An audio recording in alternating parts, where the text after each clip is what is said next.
ओम शांति। आज बाबा का मुरली 8/6/2025 की रिवाइज डेट है 15/11/2005 की। अव्यक्तवाणी मुरली है आज। सच्चे दिल से बाप हुआ परिवार के स्नेही बन, मेहनत मुक्त बनने का वायदा करो। और बाबा कहते हैं फायदा लो। सच्चे दिल से बाप हुआ परिवार के स्नेही बन, मेहनत मुक्त बनने का वायदा करो और फायदा लो ना। मेहनत मुक्त कब बनेंगे हम? जब भगवान से हमारी सच्ची दिल होगा, परिवार से सच्ची स्नेह होगी, तब हम मेहनत से मुक्त हो जाएंगे ना। किसी से प्यार होता है तो हम कितना उसके लिए कुछ भी करने के लिए हम तैयार हो जाते हैं। तो भगवान बाबा से हमें प्यार रखना है ना, तो हम मेहनत से मुक्त हो जाएंगे।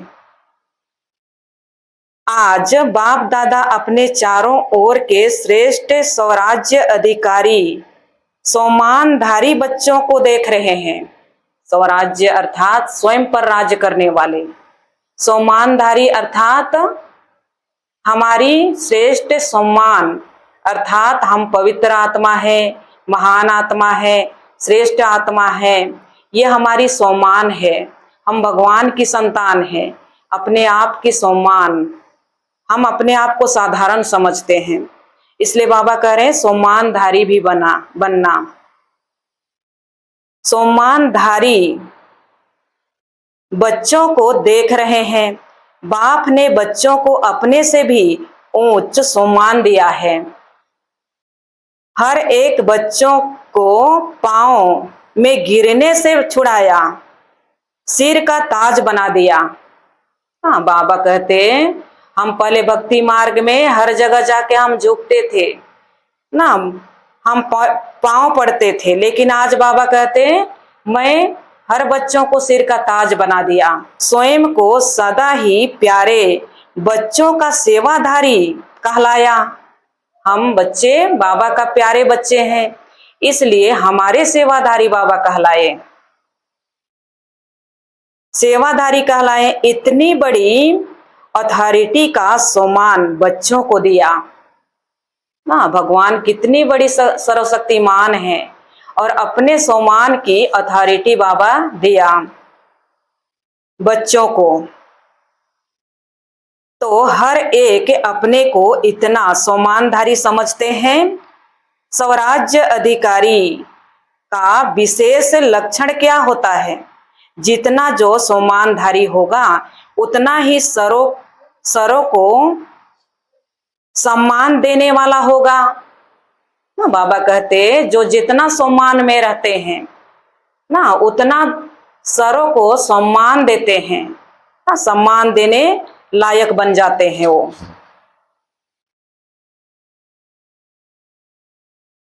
बाबा कहते सम्मान देने वाला होगा। जितना सम्मानधारी उतना ही निर्माण सरों का स्नेही होगा। सम्मानधारी की निशानी है बाप का प्यार, साथ में सरों का प्यारा। बाबा कहते बाप का प्यारा साथ में सरों का प्यारा, हद का प्यारा नहीं, बेहद का प्यारा ना। तो हम बच्चों को बाबा कितने सारे ऐसे सम्मान देते हैं, हमारी कितनी ऊंच टाइटल रखते हैं बाबा, और उस नजर से हमें देखते हैं। अच्छा, मीठे मीठे सिकिलधे बच्चों प्रति माता पिता बाप दादा को याद प्यार और गुड मॉर्निंग। रूहानी बाप की रूहानी बच्चों को नमस्ते। हम रूहानी बच्चों की रूहानी माता पिता बाप दादा को याद प्यार गुड मॉर्निंग और नमस्ते बाबा, नमस्ते, शुक्रिया शिव बाबा, शुक्रिया। आज का बाबा का वरदान है कंबाइंड स्वरूप की स्मृति द्वारा अभूल बनने वाले निरंतर योगी भव। कंबाइंड स्वरूप की स्मृति द्वारा अभूल बनने वाले निरंतर योगी भव ना। हम भगवान के साथ कंबाइंड रहेंगे तो दुनिया में कई प्रकार के बातें आएंगे, लेकिन उस बातों को हम भूलते जाएंगे और हम निरंतर योगी बनते जाएंगे, अर्थात बाबा की याद में निरंतर रहने लगेंगे और कोई भी बात आएगा उसको हम भूलते जाएंगे। विस्तार में बाबा बोले, जो बच्चे स्वयं को बाप के साथ कंबाइंड अनुभव करते हैं उन्हें निरंतर योगी भाव का वरदान स्वतः मिल जाता है। जो बाबा के साथ कंबाइंड साथ का अनुभव करते हैं उन्हें निरंतर योगी भाव का वरदान स्वतः मिल जाता है, अर्थात भगवान से निरंतर उनकी याद में निरंतर रहना, इसका उनको वरदान मिल जाता है। क्योंकि वह जहां भी रहते हैं मिलन मेला होता रहता है, कहीं पर भी वह रहते हैं बाबा से मिलन मेला उनका होते रहता है, भगवान के साथ बातें करते रहते हैं। उन्हें कोई कितना भी भुलाने की कोशिश करे लेकिन वे अभूल होते हैं ना। भगवान को, भगवान की याद को भुलाने की कितनों भी कोशिश करे कोई, लेकिन वो अभूल बनते हैं, अर्थात निरंतर बाबा की याद में रहते हैं। ऐसे अभूल बच्चे जो बाप को अति प्यारे हैं वही निरंतर योगी हैं, क्योंकि प्यार की निशानी है स्वतः याद ना। भगवान से हमें प्यार होगा तो उनका याद करने का आवश्यकता नहीं पड़ेगा, निरंतर उनके साथ उनका याद रहेगा, स्वतः उनका याद आएगा, ये कहते बाबा।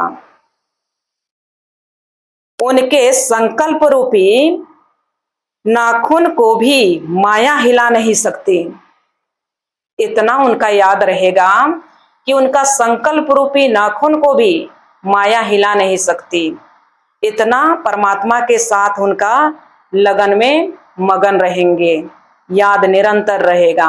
स्लोगन है, कारण सुनने के बजाय उसका निवारण करो तो दुआओं के अधिकारी बन जाएंगे ना। कोई भी बात आती है तो ये कारण से मैं ऐसे नहीं कर पाई, फलाना कारण, ये कह के हम उसी में लगे रहते हैं, उसका निवारण हम कभी भी ढूंढते नहीं हैं। तो बाबा कहते कारण सुनने के बजाय उसका निवारण करो तो दुआओं के अधिकारी बन जाएंगे। आज का बाबा का अव्यक्ति सार है, आत्मिक स्थिति में रहने का अभ्यास करो, अंतर्मुखी बनो।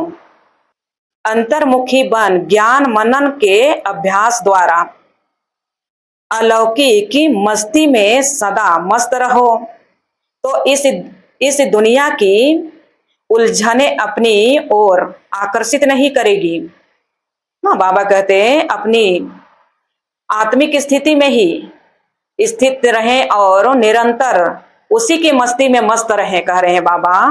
तो इस दुनिया के उलझने अपनी ओर आकर्षित नहीं करेगी। जैसे मिलिट्री वाले अंडरग्राउंड